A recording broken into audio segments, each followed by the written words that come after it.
24 years, 5 World Cup trophies.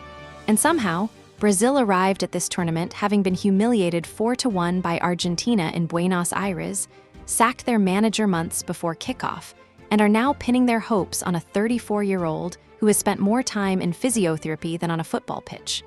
So, is this Brazil's year, or are they about to break our hearts again? That is quite a way to open. But honestly, you are not wrong. The weight on this squad right now is unlike anything I have seen in years of covering Brazilian football. And the thing is, this is not new pressure. This nation has been carrying trauma since 1950. The Maracanazo. Losing the World Cup final to Uruguay on home soil, in their own stadium, in front of their own people. The legendary midfielder Zizinho described that defeat by saying the world collapsed on him. And that wound never fully healed. Every World Cup since then has carried that ghost.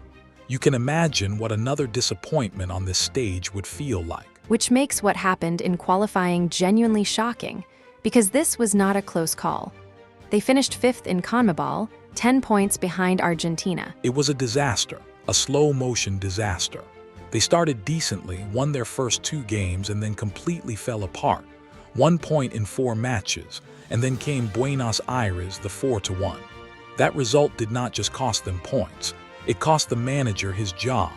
Dorival Jr. was gone within weeks, months before a World Cup.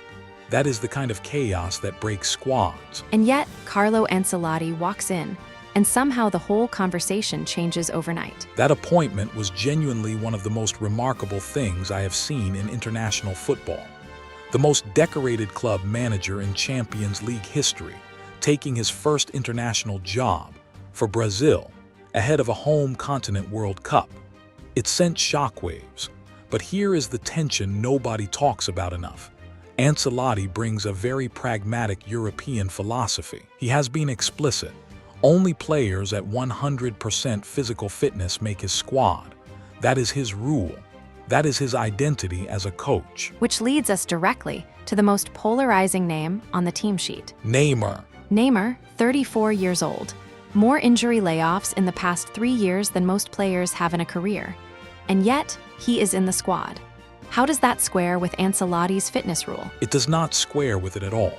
And that is exactly what every journalist in Brazil is arguing about right now. Because on one hand, Neymar is Brazil's all-time record scorer. He is arguably the last player on the planet whose natural game truly embodies what Brazilian football was built on. The Joga Bonito. Joga Bonito, yes. But deeper than that, Ginga and Malandragem. Ginga is this rhythmic, fluid body movement derived from samba and capoeira. It is literally about swaying to deceive the opponent. And Malandragem is the streetwise cunning that goes with it. A survival instinct. Historically, it belonged to marginalized people navigating oppressive systems.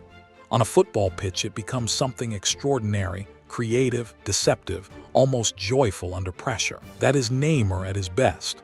But is he at his best right now? That is the honest question nobody wants to answer. You nearly answered it and then slipped away there. I have been watching Brazilian football too long to make predictions about Neymar's fitness. I will say this, if he is genuinely fit, he changes everything. If he is not, Ancelotti has built enough around him that Brazil do not need him to carry anything. Because the rest of the attack is genuinely frightening. Vinicius Jr. is the face of this entire tournament. Rafinha has been one of the most consistent wingers in Europe. And then you have this completely open race for the central striker role. Which is one of the most interesting subplots in the whole squad. Endrick, Matheus Cunha, Igor Thiago, any one of them could start. Any one of them could end up being the story of the tournament. Cunha has been extraordinary at Manchester United this season. Endrick is 19 years old and playing like someone who has already decided he belongs at this level. Igor Thiago at Brentford has been a revelation. Ancelotti has a genuine selection headache there, and I think it will go to the wire.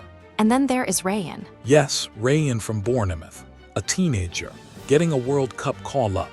That inclusion genuinely surprised people. But watch him, he is characterized by this relentless desire to get on the ball in any position, any moment, any situation. He does not wait for the game to come to him. For a wild card off the bench, that mentality is exactly what you want. There is actually a historical parallel here that I keep thinking about. Because right before the 1970 World Cup, which most people would call the greatest Brazil team ever assembled, they were in absolute chaos. They sacked their coach, João Saldanha, weeks before the tournament. Mario Zagallo took over at the last minute. And won it, arguably in the most beautiful way the game has ever been played. Pelé, Tostão, Rivellino, Jairzinho, that team was the purest expression of everything Brazilian football stands for. So is Ancelotti the new Zagallo? That is a very generous comparison for a man who has never managed an international team before in his life. But and I say this carefully, the structural conditions are similar. Late appointment, chaotic buildup, a squad loaded with individual brilliance that needed someone to just trust it and organize it. Zagallo trusted that team. Ancelotti trusts talent. Whether that is enough. Okay, honest prediction. How far does Brazil go? Quarterfinals. And I say that not as a slight. I say it because the squad has enough to get out of Group C comfortably against Morocco, Haiti, and Scotland. In the knockouts, one genuinely elite opponent and the pressure of that 24-year wait could crack them. I hope I am wrong. I want to be wrong. But that is my honest answer. I am going further. Semi-finals. I think Ancelotti's experience in the biggest moments, Champions League finals, title races under pressure, translates even at international level. I think Vinicius Jr. has a tournament-defining performance in him. And I think the ghost of 2002 is actually fuel, not weight, for this generation. Let us revisit this conversation in July. Deal. If you have enjoyed this one, subscribe. And honestly, even if you did not, subscribe anyway.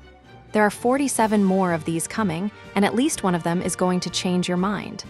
Thank you for sharing your time with us. This is the Start 11.